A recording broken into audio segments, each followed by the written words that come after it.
જિલ્લા પંચાયતનું આગામી વર્ષ 2024 અને 2025ના વર્ષનું બજેટ પંચાયતના સભાખંડમાં વિપક્ષના કોઈ પણ વિરોધ વિના સર્વાનુમતે પસાર કરવામાં આવ્યું હતું।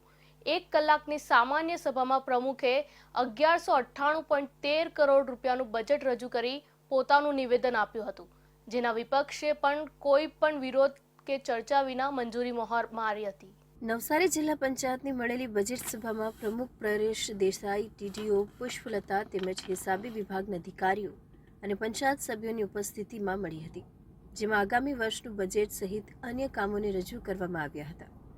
પ્રમુખ પરેશ દેસાઈ દ્વારા વર્ષ 2024 અને 25ના વર્ષનું 1198.13 કરોડનું જંગી બજેટ રજૂ કરવામાં આવ્યું હતું, જેમાં 290.4 કરોડની પુરાંત અને 44.42 કરોડના દેવા પણ રજૂ કરાયા છે।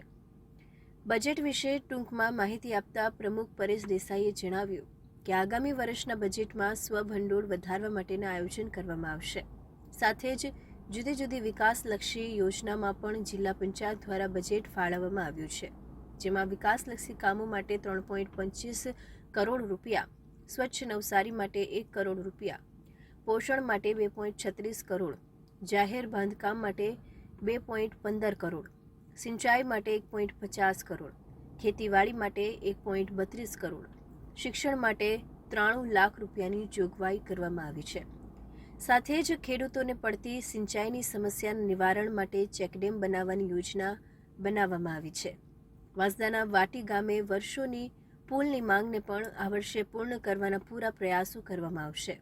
પ્રમુખ પરેશ દેસાઈએ બજેટને વિકાસલક્ષી બજેટ ગણાવ્યું હતું। આજનો 2024-25નું નવસારી જિલ્લા પંચાયતનું બજેટ સર્વાંગી વિકાસ માટેનું છે।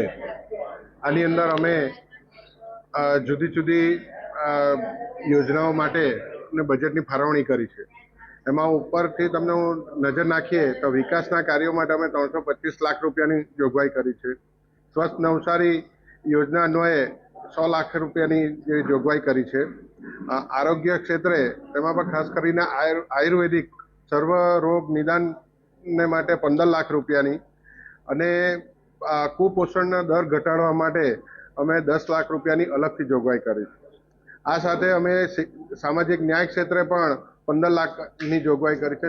સર્વસંમતિ આવનાર વર્ષનું બજેટ મંજૂર થઈ જતા અને વિપક્ષને કોઈપણ પ્રકારનો વિરોધ કરવાનો મોકો નહીં મળતા સામાન્ય સભા શાંતિપૂર્ણ માહોલમાં સંપન્ન થઈ હતી।